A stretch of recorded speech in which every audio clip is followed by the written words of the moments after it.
My solution to deal with diabetes is admit it, live with it, but keep moving. That's why it was such a shock for Tim Flahive to learn he'd likely have to lose his left leg below the knee.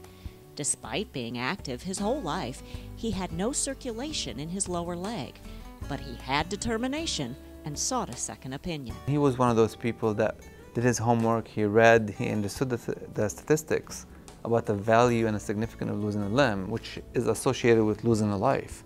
By the time he came to see us, the forefront of his foot was already gangrenous.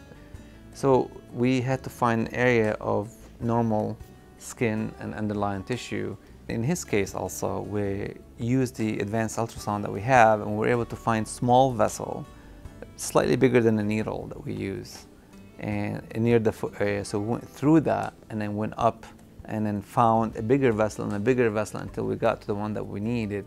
Then we snared the wire from his groin and went down and fixed that vessel that we found. Now, this vessel did not exist. It was only a small piece of it, about 40 millimeter, in his foot area that we went into and reconstructed everything backward.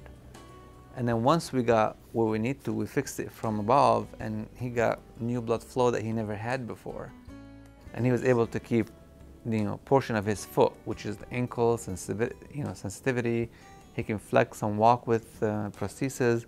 In inferring that we still have an ankle to work with, I still have a bend and a push and an opportunity to quote, run. And it's an adapted run with my stump shoe that I'm comfortable with. But before he could run, Tim had to walk. And what you might call the walk of his life was a big motivator. Still recovering from losing the front of his foot, he put on a makeshift shoe and started training to walk his daughter down the aisle. He was on the treadmill at home until he felt he could do an aisle. So we went to Fort Worth, and with my shillelagh in one hand and my daughter in the other, away we went. And we were successful. That was significantly instrumental, in my mental health and need to succeed. That was tremendous. You just need a goal. You need to achieve it. He wants to continue to live his life.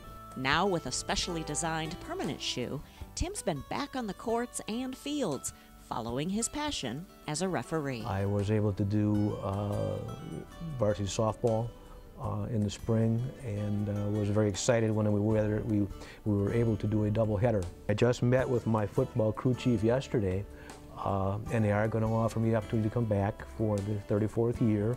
He said, well, Tim, you've always been good but slow. Now you're just going to be good and slow. Being directed here and meeting Dr. Mustafa and his team was a godsend. It did give Tim his life back. I don't know where we'd be without him.